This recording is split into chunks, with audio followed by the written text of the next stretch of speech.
Sir, Rama మందిరం పేరుతో బీజేపీకి ఒక్క సీటు కూడా రాదు అని చెప్పేసి ప్రశాంత్ కిషోర్ ఒక సంచలనమైన వ్యాఖ్య చేశారు. అసలు అంటే అంతగా చేయాల్సిన అవసరం ఏమొచ్చింది అంటారు? హిందూ మత రాజ్య స్థాపన అనేది బీజేపీ ప్రోగ్రాం కాదు. అసలు హిందూ మతాన్ని ఏదో ఉద్ధరించాలి, హిందూ మత రాజ్య స్థాపన చేయాలి అనేది వాళ్ళకి ఎక్కడా ఏ కోసానా లేదు.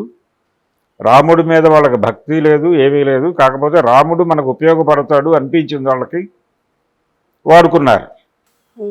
ఇది గోల్వాల్కరే చెప్పాడు. ఈ దేశాన్ని యూనిఫై చేసి ఒక క్రమ పద్ధతిలోకి మన కంట్రోల్లోకి తెచ్చుకోవడానికి కృష్ణుడు భగవద్గీత కంటే కూడా రామాయణము రాముడు ఉపయోగపడతారు అని ఆయన చాలా స్పష్టంగా బంచ్ ఆఫ్ థాట్స్లో ప్రకటించాడు. ఆయన రాసిన పాంచజన్యం అనే పేరుతో తెలుగులో అనువాదం అయింది. ఆ పుస్తకంలో చెప్పాడు ఆయన, రాముడు రామాయణము మనకు అద్భుతంగా ఈ దేశాన్ని కంట్రోల్లోకి తీసుకోవడానికి ఉపయోగపడుతుంది. ఎందుకంటే రామాయణం కాన్స్టిట్యూషన్ అయింది. Ramayanam itself a constitution. అది రాముడు తన జీవితంలో ఎప్పుడు వ్యక్తిగత నిర్ణయాలు తీసుకోడు.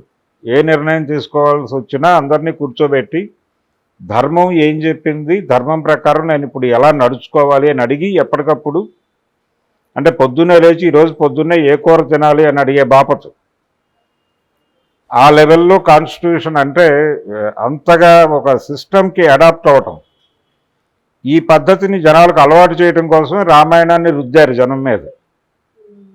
రామాయణ పారాయణం చేయించటము, రామ మందిర నిర్మాణము, ఈ గోళ ఇదంతా కూడా జనాల్ని కన్సాలిడేట్ చేయడానికి ఉపయోగపడుతుంది. భగవద్గీతలో కొన్ని లాజికల్ అంశాలు ఉన్నాయి, తార్కిక అంశాలు ఉన్నాయి. లాజిక్కు తర్కము సంబంధం లేకుండా బైండ్ ఓవర్ అయ్యేలాగా మోటివేట్ చేయగలిగింది రామాయణం మాత్రమే, రాముడి పాత్ర మాత్రమే అనేది వాళ్ళకి స్పష్టంగా తెలుసు. అందుకని రాముడిని పట్టుకుని పాకులాడారు ఇంతకాలం, కృష్ణుడిని పక్కకి పెట్టి. మరి ఈ పాకులాట నడిచిన సందర్భం అంతా రాముడు ఉపయోగపడ్డాడు. కానీ ఇప్పుడు రామమందిర నిర్మాణం పూర్తయింది, వాళ్ళ ఇనాగరేషన్ కూడా పూర్తయింది. బాలరాముడి ప్రాణప్రతిష్ఠ కార్యక్రమం కూడా నిర్వహించేశారు. ఇప్పుడు రాముడే ఆందోళనలో ఉన్నాడు. పరిస్థితి ఏంటి, ఇప్పుడు రేపు ఎన్నికల్లో రిజల్ట్స్ వస్తాయి, ఎలా వస్తాయి అనేది ఆయనే టెన్షన్ పడుతున్నాడు.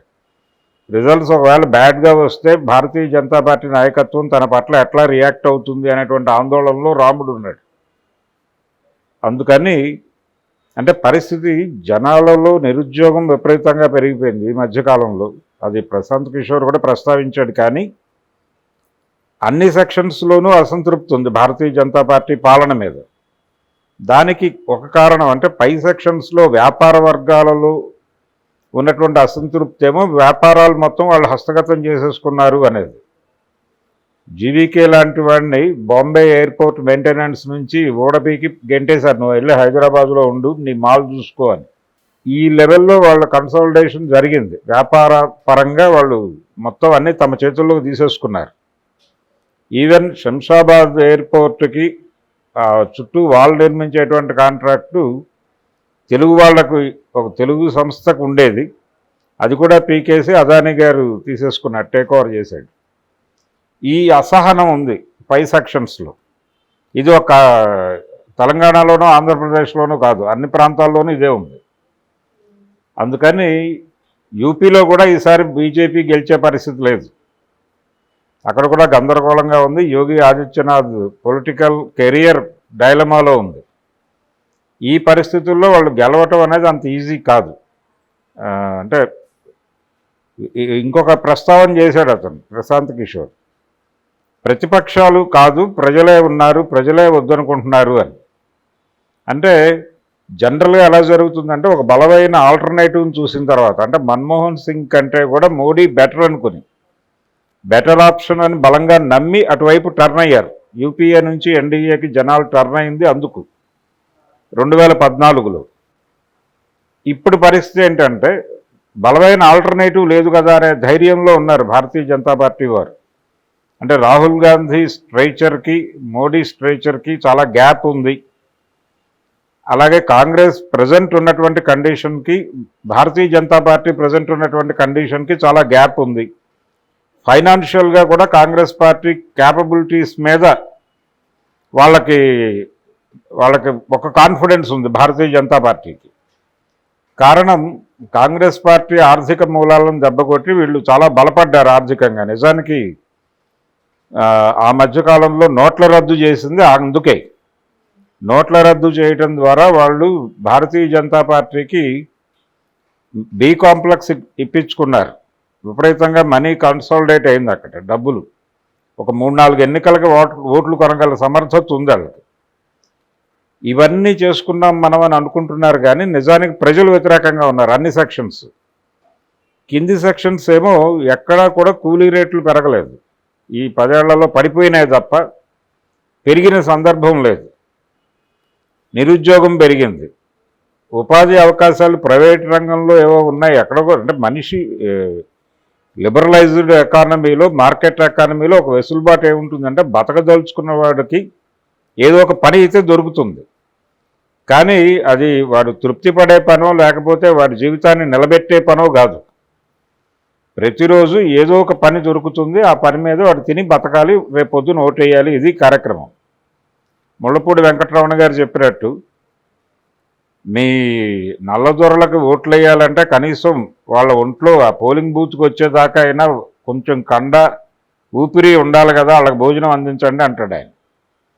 అలాంటి పరిస్థితుల్లో ఏదో ఉపాధులు చేసుకుని బతుకుతున్నారు, కానీ సాలిడ్ ఇన్కమ్ వచ్చేటువంటి ఉపాధిలో మెజారిటీ ప్రజలు లేకపోవడం అనేది ఒక అసహనంగా మారింది దేశవ్యాప్తంగా. ఇది భారతీయ జనతా పార్టీకి విజయావకాశాలని దూరం చేసే పరిస్థితికి చేరుకుంది. అందుకని ఈసారి బీజేపీ గెలవటం, కేంద్రంలో ఎన్డీఏ రావటం అనేది అంత ఈజీ కాదు. ఆల్టర్నేటివ్ ఎవరున్నారు ఏమిటి కాదు, ప్రజలే ప్రతిపక్షంగా వ్యవహరిస్తున్నటువంటి ఒక ప్రత్యేక సందర్భం ఉంది ఇప్పుడు. అందుకని రాముడు కూడా ఏమీ చేయలేని కండిషన్లోకి వెళ్ళిపోయాడు. రాముడు ఏం చేయలేడు. ఇప్పుడు ముస్లిం బూచి కూడా జనాలు పట్టించుకోవట్లా.